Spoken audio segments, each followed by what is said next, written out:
Hey guys, welcome to another video on the Inside Spurs show. Happy afternoon. Well, happy Thursday afternoon, sorry. Obviously, I know I don't normally do afternoon ones, but happy Thursday afternoon. Hope the day's treating you well. Hope you're all right. Hope you are looking after yourselves.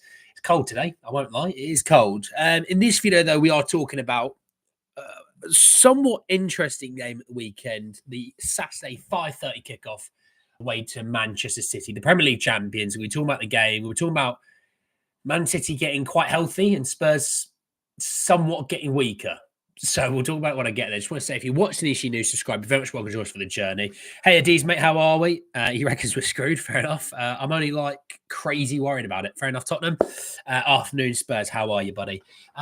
Look, Man City away is such a weird game to talk about because you think Man City away. Well, that's the Premier League champions. They were treble winners. They're Champions League winners. They're, in theory, one of the top, two, if three, maybe maximum best teams in the world.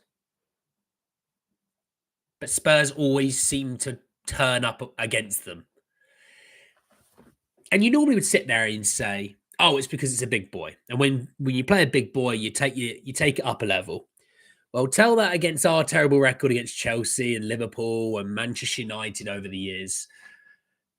We don't do it with them, but Man City is the one team that we seem to have success with. So when we look at really there's some lovely stats about this game. They said that Man City have won 3 of their last 10 Premier League games against Tottenham. They've drawn 2 and lost 5, and are looking to win their consecutive meetings for the first time since April 2019. So we're talking about the fact that Spurs have had quite a bit of success against Manchester City. Spurs has scored at least twice in each of the last 3 meetings. We won 3-2 in the 21-22 season, which that for me was Harry Kane's best ever game for Spurs and one of the best performances I've ever seen in the Premier League. We then lost 4-2 the season after and then drew 3-3 last season. Obviously, that was marred by that last second incident for Man City, but also we were playing a back 4 of just fullbacks. So, going to the Etihad and getting a point with 4 fullbacks, not too bad. No team has ever scored multiple goals in 4 consecutive games away to Manchester City. So that's something to maybe think about. Obviously, they've lost their last 4 games in all competitions. And they're the only team to scored in every Premier League game so far. Obviously, they lost the last 2 in the Premier League with Bournemouth and Brighton. Obviously, we lost to Brighton as well, so that doesn't look like such a bad result now. The last time they lost 3 in a row in all competition, in the Premier League, was between February and March of 2016. So we're talking about 8 years ago, nearly 9 years ago. But there is obviously a damning view surrounding Spurs and their away form. So Spurs have won 2 of their last 11 in the Premier League away. They've drawn 2 and lost 7 within that. And they've won once in the last 5 on the road this season. No side has lost more Premier League away games than Spurs since the start of this, since March. So that's something to really hold on to. Son Tottenham, absolutely. TFI, DLP. Hey, Sophia, mate, how are you? I'll have to get back to work in 8 minutes. Hope you're well. I'm good. Don't worry, I'm not going to be doing this for too long today as well. I've got to go walk a dog. And I want to do it before it starts raining or snowing again, because it was snowing a little bit earlier and I'm cold. That's why I'm wearing a hoodie and I'm wrapped up warm. So look, all in all, Spurs have not been good away from home. We haven't been for a little while. Now, does a win on Saturday change that? No. It doesn't change that. Does a good performance change that? No. You have to string a few of these. I mean, you don't have to win every single game, but, if you are winning 1 in every 2 away game, or, you're sort of 40% away from home, it's not too bad, right? Because right now we're nowhere near that. So, look, we need a good performance Saturday. We need to be competitive. And I'm not going to be sitting there saying Ange needs to get out of my club if we were to lose 3-2 against Manchester City, because it's Man City away. It's a stupid thing to sit there and say we're going to go there and do them. Of any teams in the Premier League that might sit there and say we're going to go do them, then yeah, you'd probably say it's Spurs. But in all honesty, we're talking about a Manchester City team that's getting fitter. I mean, Fabrizio Romano yesterday coming out and saying that Kevin De Bruyne, John Stones, Jack Grealish, and Manuel Akanji are back in training for Manchester City. So look, the Avengers are coming back. The Avengers are coming back. I mean, I was looking at the rest of their injury list. Obviously, Rodri's out for the season, maybe back towards the end of it, but out most likely for the season. Oscar Bob's not back until January. Ruben Diaz has missed a little bit of time, but they said he'll be out until after the international break. We're after that now. Jeremy Doku, they reckon, has a chance of being fit as well. They said Ruben Diaz might miss out, but it's touch and go. I think Matthias. They said that Matthias Nunes. So the Portuguese medical team declared him unfit, but it doesn't seem like anything serious. Foden will be fit. Like I said, Grealish is back. Nathan Ake will probably be back. So, like when you look at it, they're as fit as you can possibly get. That's the sad thing in this. As we're getting weaker, with obviously Bentancur missing time. Is Mickey fit? We'll see. Is Kuti fit? We'll see.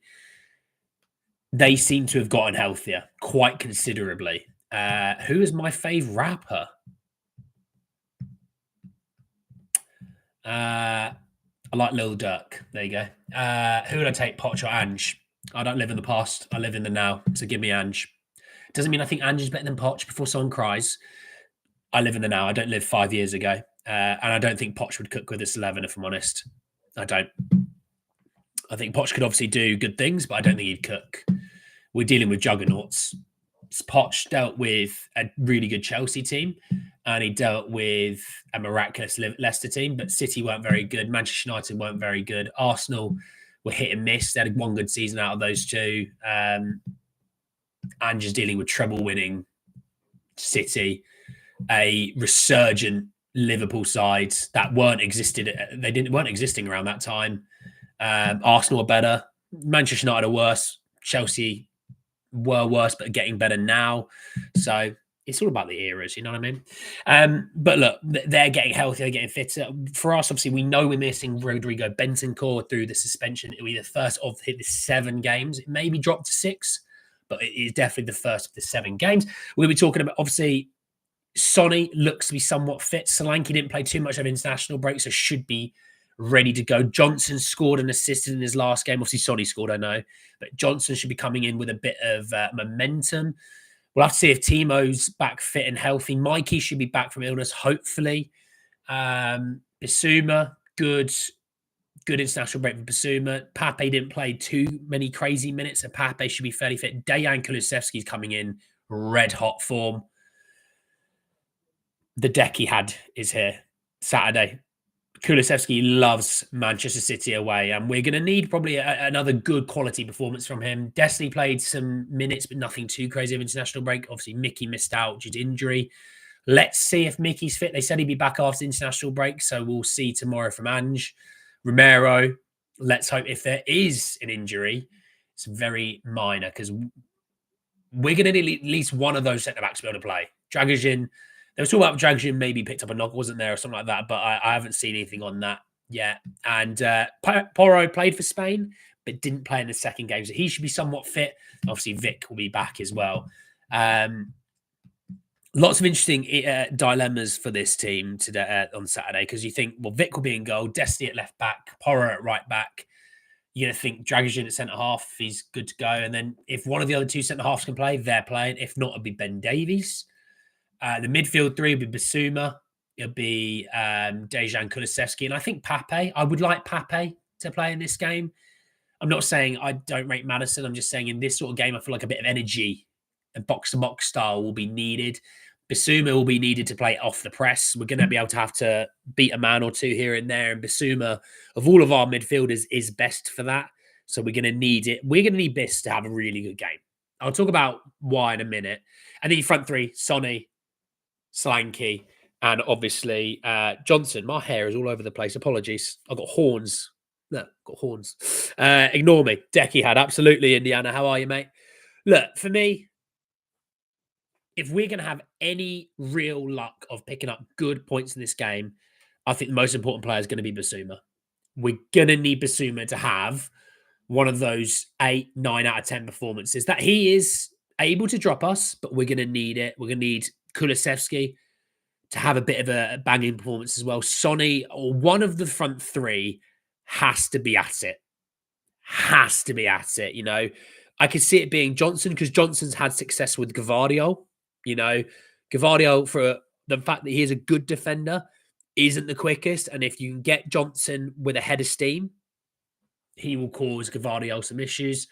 And look, this year, having Solanke, I think makes a difference. It made a difference when we beat them only a few weeks ago.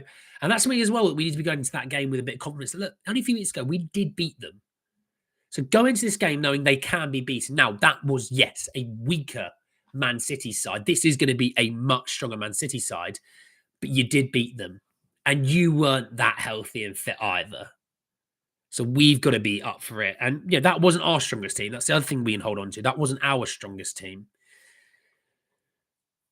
I think Man City are going to want to right the wrongs of the last few games, and they're going to be really up this. Like I said, I say every time that I do a Man City preview that I have friends that are Man City fans. I know, shocking, right?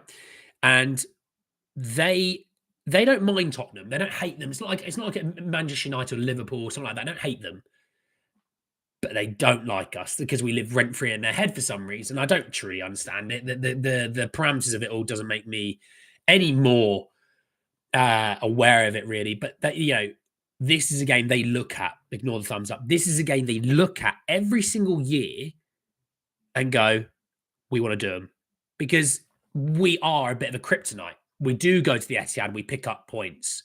I mean, the last three, we've won one, we've drawn one, we've lost one. Each time, though, we've scored at least 2 goals. So we go there and we do score. And I do think we score in this game as well. They're going to be up for this because they also need to make sure they don't lose any more points to Liverpool or anything like that. Yeah. I think my score prediction will be 3-2 Man City, if I'm honest. I think Edison in goal, Gavardio, Stones, maybe a Nathan Ake, and a Walker. Because you don't put Rico Lewis over with Son. Walker has had some success dealing with Son's pace. You don't want to be dealing with a Rico Lewis. Because I think if they're Rico Lewis, I'm more excited about attacking them. Midfield 3, Kovacic, Gundogan. Is KDB fit enough to start? If he is, you play KDB. He's still, in my opinion, their best player other than Rodri. And then front 3, you'd have Savio, Haaland, Doku or Grealish. I assume one of them will start. So they're going to come in with a real strong team. We've got to want to be up for this. We've got to want to be up for this if we're going to get anything from this.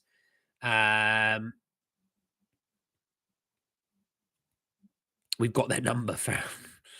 Afternoon, Ivan. How are you, mate? Good way to get some confidence and to put away and put the away form to rest. Well, look, if we come out of this with a draw, I don't think any. You're still going to get Spurs fans complaining because some Spurs fans think we should beat prime 2009, 2010 Barcelona 12-0, but they live in cuckoo land. But if we come out of this with a draw, it's a great point. But we know what we're like. We turn up to these games, and you know what? It wouldn't shock me if we won. That's the thing. It wouldn't shock me if we won. It wouldn't shock me if we got beat 4-2. But you know what? Go out there, play some good football. And if you lose 3-2 and you play some good football, there's going to be some Spurs fans that'll be upset that we've lost. But I don't think Spurs fans will be disappointed. They'll go, we went toe-to-toe. And yes, there's some things we can work on, but we went toe-to-toe. Son and Johnson are going to be knackered after their games this week. I don't think Johnson will. He's not got to travel too far, but Sonny will see. Solanke be good. Dejan Kulusevski should be all right. He's not had to travel too far. Porro should be fine. Destiny should be fine. Vic. He's just see how Basura and Sarr come back. That's what I would say. But yeah, let me know your score prediction down below. Let me know what you think your starting 11 would look like, your goal scorers, all that thing. I've gone 3-2. My 2 goal scorers, I'll go Kulusevski and I'll go Sonny. For them, I don't know, but that's my 2 goal scorers. We'll have to wait and see. Obviously, Ange's press conference come out tomorrow. If there's anything that comes out noteworthy for me to talk about, I will talk about it tomorrow. If not, obviously, you won't see it. But look, enjoy the rest of your afternoons, enjoy the rest of your mornings, evenings, wherever you are in the world. Look forward to seeing you all again, speak a little bit more nonsense about Spurs. Take care, everyone. Speak to you soon. Peace.